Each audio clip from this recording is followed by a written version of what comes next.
Comment booster votre SEO en 2025? Vous avez certainement entendu parler de stratégie de contenu, de stratégie de maillage interne, de stratégie de liens externes, backlinks, netlinkings, vous appelez ça comme vous voulez, d'optimisation de temps de chargement des images et de manière générale de votre site internet. Dans cette vidéo, je vais vous présenter une approche qui est un petit peu différente de ce que vous pouvez entendre habituellement.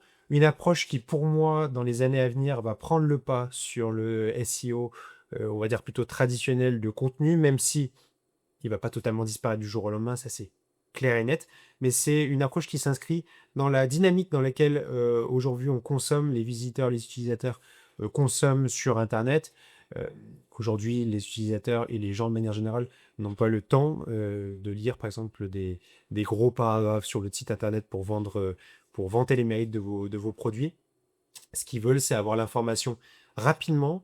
Et cette méthode, en fait, le but, ça va être de vraiment se centrer sur ça, de se centrer sur l'utilisateur et sur, OK, qu'est-ce qu'il veut chercher à savoir et quelles sont les options que je peux lui mettre à disposition pour chercher à savoir tout ça.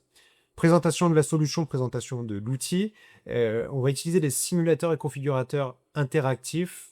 Là, vous avez l'exemple avec un simulateur 3D, mais dans le cadre où vous proposez des services, ça peut également être une très très bonne approche d'avoir un configurateur simulateur qui permet aux clients de voir toutes les configurations qui sont possibles pour vos services et éventuellement rajouter une projection 3D à côté qui évolue en fonction des options sélectionnées par votre client. L'outil, pour le présenter très rapidement, il se présente de la manière suivante. Là, je l'ai fait en fait pour que ça soit assez simple à comprendre. C'est un simulateur, un exemple avec un configurateur de pergola en ligne. Vous avez deux exemples ici. Vous avez l'option des murs. Vous pouvez choisir une livraison en kit ou montée par nos équipes.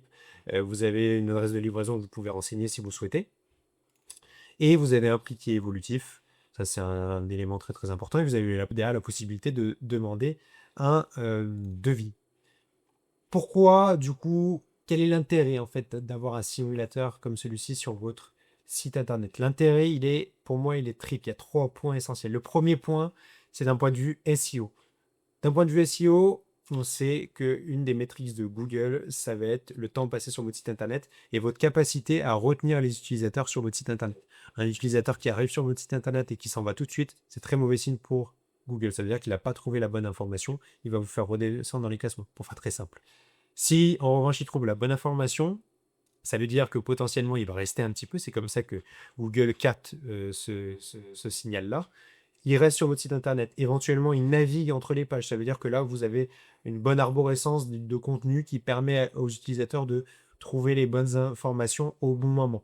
Et bien là, c'est quelque chose de très puissant. Et c'est pour ça que le simulateur est très puissant dans ce sens-là. Parce que s'il est déjà tout seul, un simulateur, ça doit être très efficace parce que vous faites rester l'utilisateur longtemps sur votre site internet.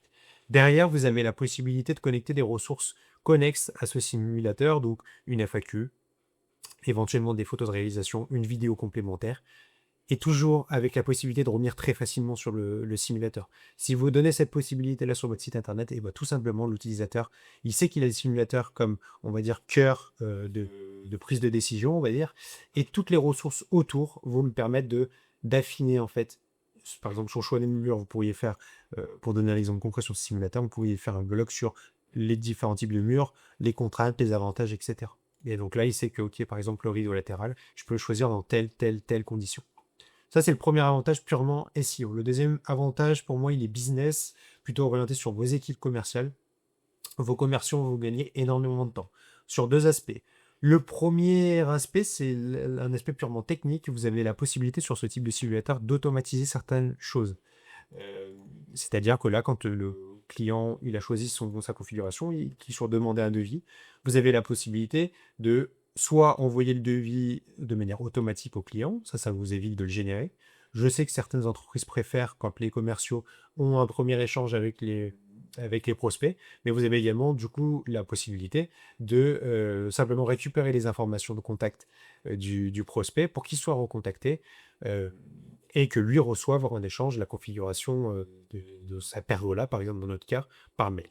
Ça va vous faire gagner du temps déjà d'un point de vue purement technique. Le deuxième gros gain de temps, d'après moi, c'est sur la qualification des prospects.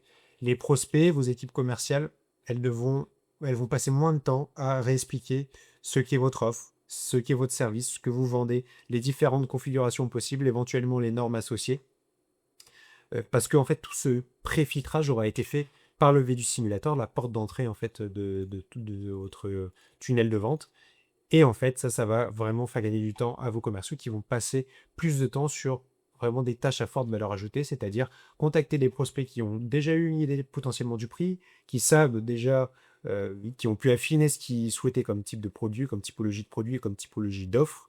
Et donc vous, derrière, bah, vous gagnez du temps et vos commerciaux sont là pour closer les deals, faire avancer éventuellement le prospect dans sa prise de décision, mais il ne perd plus de temps en tout cas à représenter tout ce que votre entreprise peut proposer. Ça, c'est vraiment le deuxième point sur la partie commerciale. Le dernier point, c'est sur la partie purement utilisateur. Aujourd'hui, voilà, quand vous êtes sur un marché, vous avez des concurrents. Il y a très peu de marchés où il n'y a pas de concurrence. L'objectif de ce simulateur, et pour moi c'est un des points aussi très importants, ça va être de proposer une expérience qui est différenciante de tous vos autres concurrents. Aujourd'hui, je vois très très peu de simulateurs sur différents sites internet et proposés par différentes entreprises. Les grosses entreprises ont des simulateurs. Et donc là, vous voyez que ça peut apporter une vraie plus-value.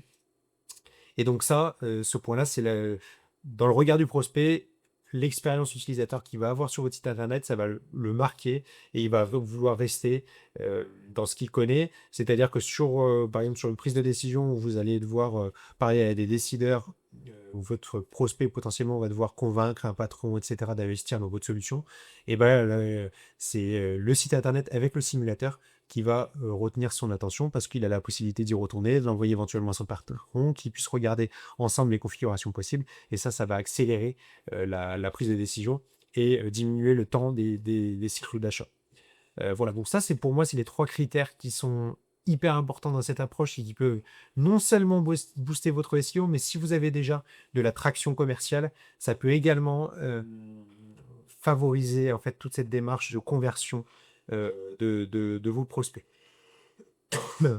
Pardon. Une approche comme celle-ci fonctionne très bien.